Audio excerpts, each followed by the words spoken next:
Alright, here we are. We have 3 KORAs to tune. Actually, there are 2 KORAs and 1 Ngoni, which is an 8-string KORA. So we'll talk about that in a little bit, but right now we've got these 2 big guys here. They're 21-string KORAs, and they're just gorgeous instruments, and I'm going to tune them today. So I've done all my work here, all my research. I have my tunings for both the 8-string and for the 21-string, and we'll start with that. With the strings facing us, the 2 low notes are F, and this is not in tune, so we're actually going to take care of that in just a second here. These obviously are a bit out.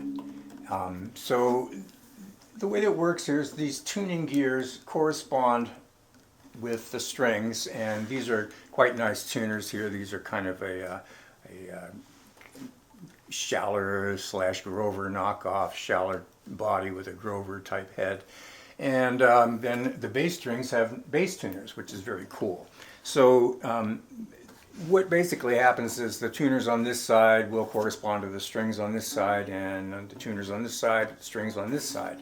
And they line up pretty well here. The high strings begin here and they go down to the low ones, and then so on and so forth. Low strings, high strings coming to here. So we can start with the low ones, which I like to do, and then bring it up to the high.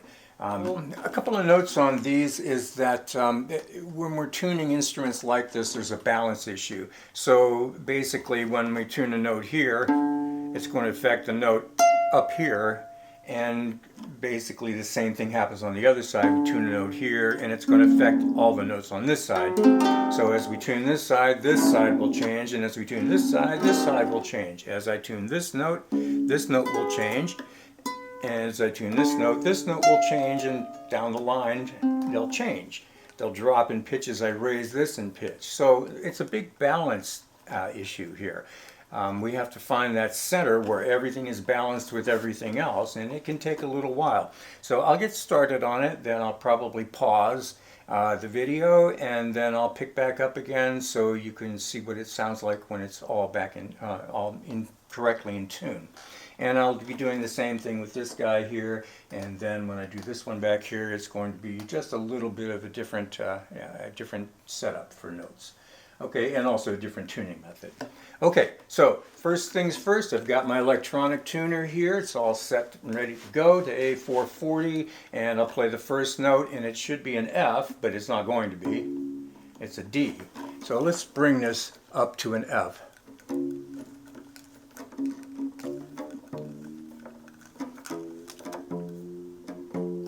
Have it.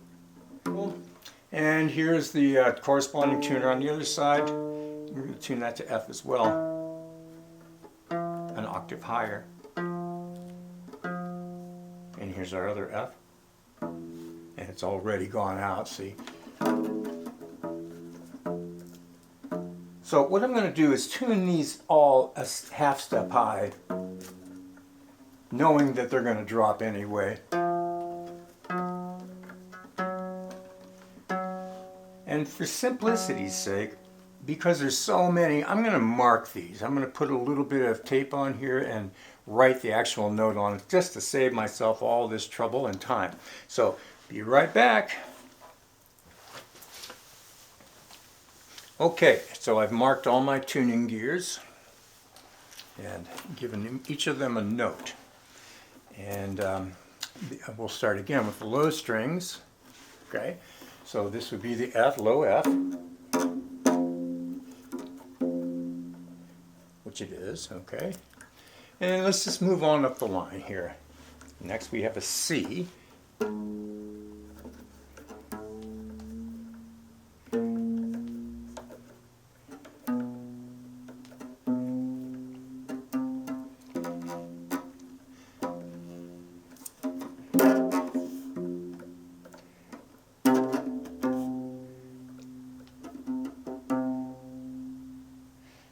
Okay, and next we have a D.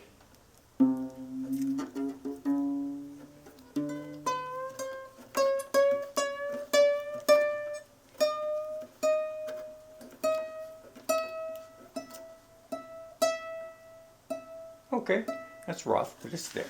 Okay, then starting on this side, the bass strings, the lowest one is F, an octave higher than this F.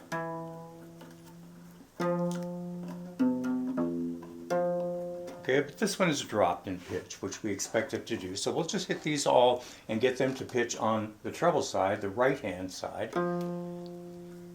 F starting, A is the next note.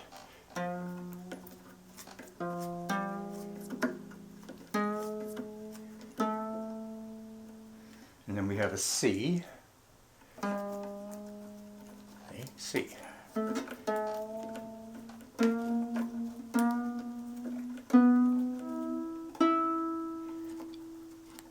G.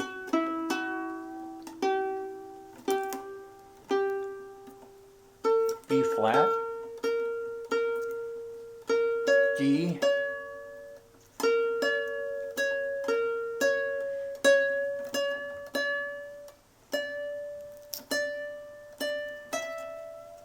F. You can see how much these have dropped in pitch. Then G, much of it is from the balance issue and some of it's from the stretching. And an A on top. Okay, let's go to the bass side. We have a low F. You can see it's dropping again. So I'm going to tune it high. And the same thing with the next one. Okay, that could be a C, but I'm going to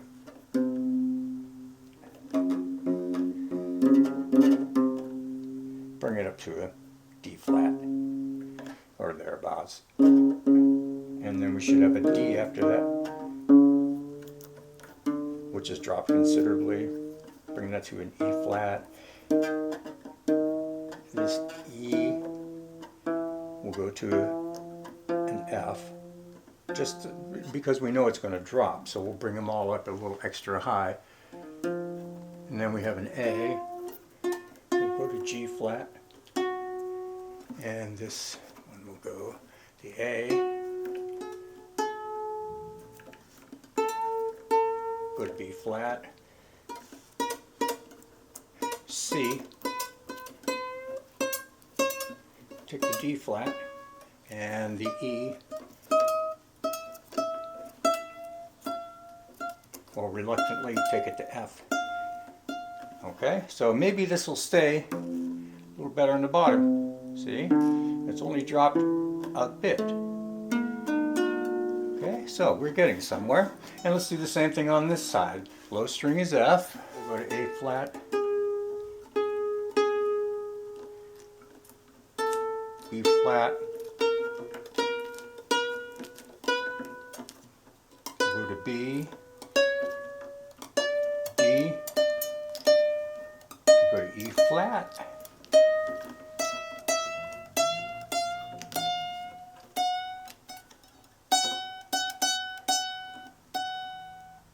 F, we'll go to G flat, the G, we'll go to A flat, and leave A to B flat.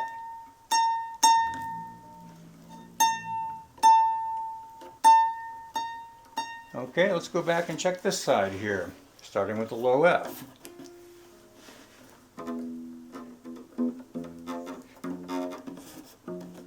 Bring it back to F, C, D, E,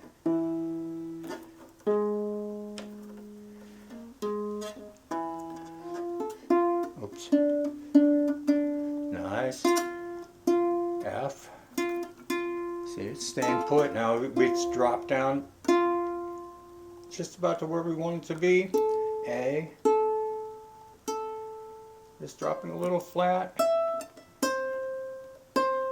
C, E, pretty good. Okay, so that's that side, and let's do the bass side now, starting here with the F.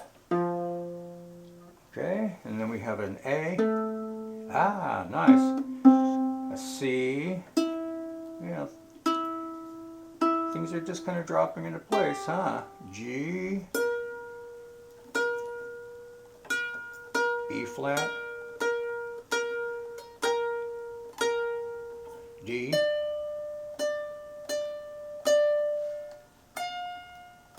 F,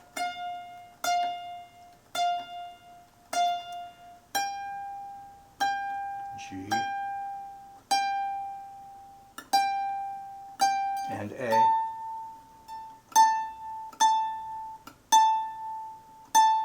Let's go back.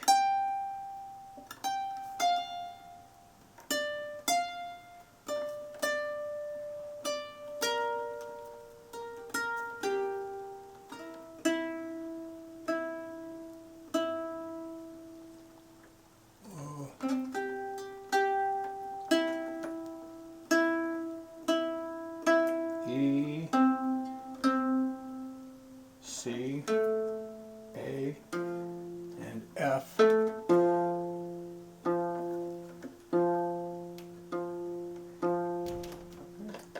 And then we'll do the same on the other side, starting with the high notes this time. Here we are. E. Good. C. A.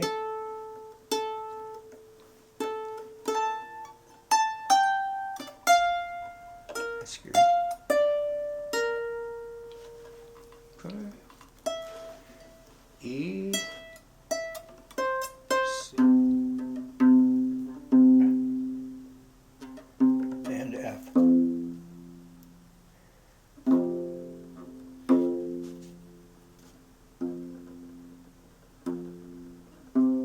Okay, let's just give it a run here and see how she sounds.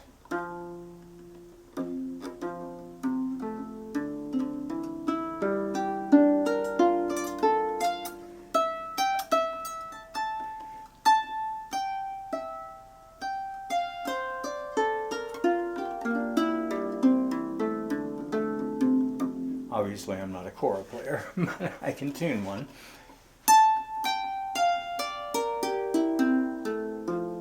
And the bass side. Not perfect, but it's close enough that we know that we can go in and do a lot of fine tuning from here. You know, kind of finalize it as far as zeroing in on the pitches. We can also do a little more string stretching along the way, but we're going to let this one sit for a while, let it adjust, and then I'll retune it before I put it back on the floor. Okay, so that's number one. Off to number two, pretty much the same drill, and then we'll do the 8 string.